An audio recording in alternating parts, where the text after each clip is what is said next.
Chris Jones just shakes his head, can't believe it. Throw it right away, right now to someone in the middle. Down the middle. Oh, my goodness! Looking to the end zone for the win! He caught it! The Buffalo Bills and Super Bowl, they go together about as well as influencers and trying to stab an underage girl's DMs. No Diddy, no disrespect.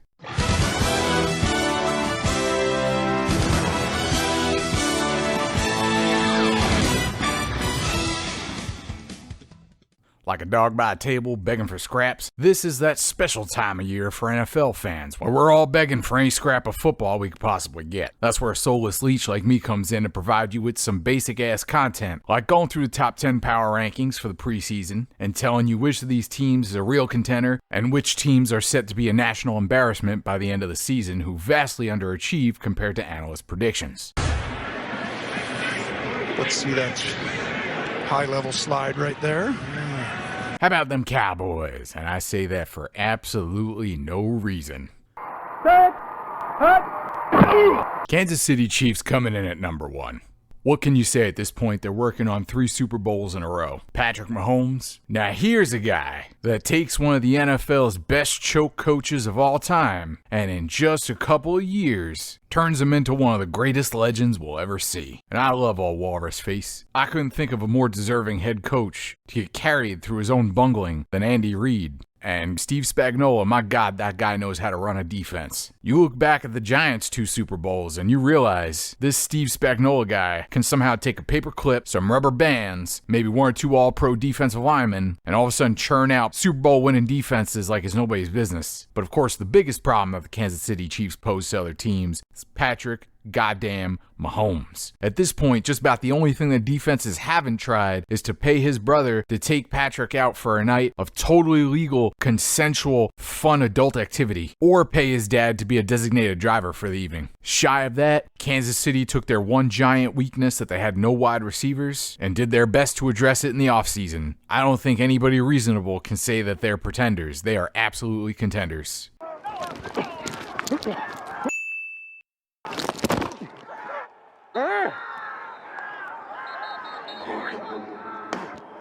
Hey, I told you.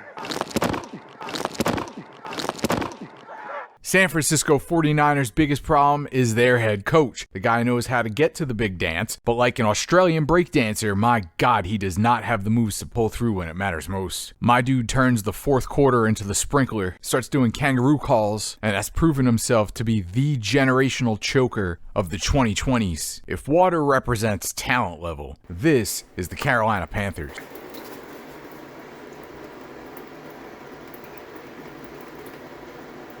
And this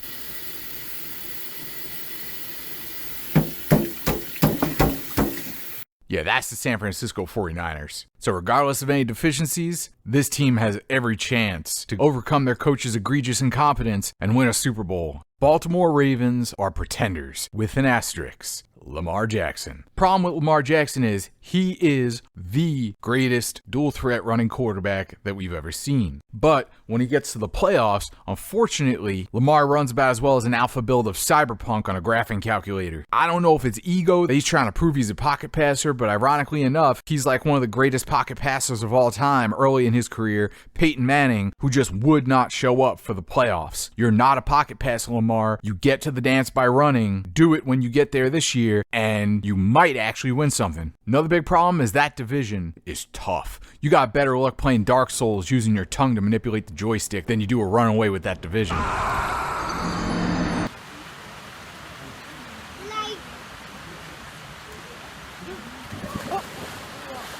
Look, anybody who's been around since 1950 knows the Detroit Lions do not win. It's not a thing. They can't even win a division. They could barely get in the playoffs. That said, my God, that organization is doing everything right. And as much as it pains me to say it, because I know they're going to prove all of us wrong by the end of the season, somehow, when they tragically collapse because Jared Goff gets signed to a multi-year deal being a backup for Ryan Gosling on movies, and Amon-Ra somehow comes down with a case of career-ending spinal stenosis, I don't know, maybe Hutchinson, he gets drunk as a skunk, tries to play defense in traffic, gets killed trying to tackle a fully loaded 18-wheeler going 60 miles an hour on a highway. It's the goddamn Detroit Lions. We don't know how it's going to end in tragedy. Somehow, it's going to end in tragedy. But rationally, they should be contenders. So despite my better judgment, and despite almost a full century of history, I'm going to call them contenders. As far as the Philadelphia Eagles are concerned, that offense in terms of skill players is more loaded than Jim Irsay on a typical Tuesday night. Their biggest problem last season was their defense, and that is totally their fault. I don't know how anybody in 2023 thought Matt Patricia should have been put in a key position as a coach of any kind. That guy's like Montezuma's revenge. For every defense he touches, just turns absolutely to diarrhea. I mean, for God's sakes, Matt Patricia's so bad that getting rid of him turned the Lions around. So at that rate, the Eagles are going to win the Super Bowl by shutout. 11 personnel, which is what the five-headed monster would be. One back, Joe Mixon, tonight's Dameon Pierce, one tight end, Dalton Schultz,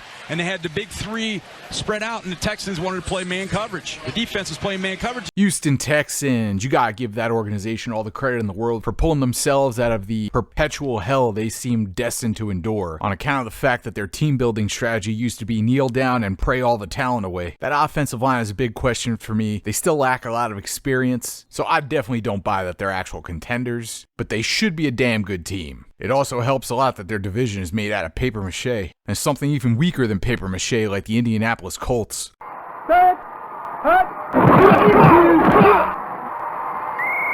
The Buffalo Bills being on this list is the NFL Power Rankings version of a participation trophy. Josh Allen and his penchant for catastrophically awful, stupid decisions when throwing the football is something that could not be overcome back when the Bills were infested with talent. I don't see that changing now that they've lost their starting wide receivers. Their offensive line is now held together with marshmallows and toothpicks. And that defense, well, put it this way, even when that defense was ranked in the top 5 consistently every year, they proved they will fail every time in the biggest, brightest spot. Doesn't even matter if they only have to hold up for 13 seconds. That defense will fail like a Roger Goodell attempt to seem like a real human, as opposed to the emotionless billionaire lapdog automaton that we all know he is. The Buffalo Bills and Super Bowl, they go together about as well as influencers and trying to stab an underage girl's DMs. No Diddy, no disrespect. The Bills are a pretender. Their fans are going to go from throwing themselves through tables to throwing themselves off of roofs, and their coaching staff is probably going to get fired at the end of this one. Yards,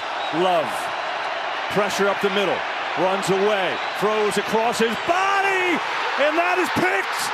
Going into season 2 of the Jordan Love Packers era, you always got to ask yourself, now that teams have a full year of tape on a guy, what are they going to do to stop him, and can Jordan Love respond? The other problem that Jordan Love's going to run into is that for the better part of a decade or two, when it comes to offensive talent, the Green Bay Packers roster building philosophy seems to be that talent is just a suggestion and not a requirement. Did they luck into something with Jaden Reed? Can Christian Watson walk 5 feet without tearing his quad? Can Luke Musgrave go with a style that doesn't scream, "I kiss my sister"? I don't know. I will forever be indebted to these lovely people for what they did to the Dallas Cowboys last season, because that was just peak comedy, but my God, they are not ready yet. There's a lot of pain and shame in those eyes. Friends, it's all over.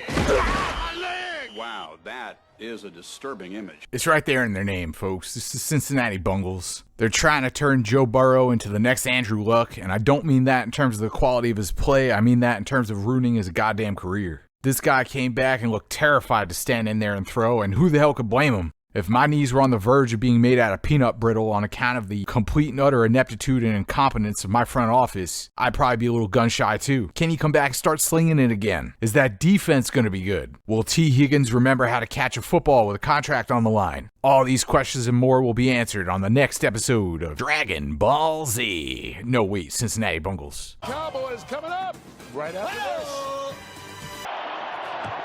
Love, Jones getting near the goal line. Is he in?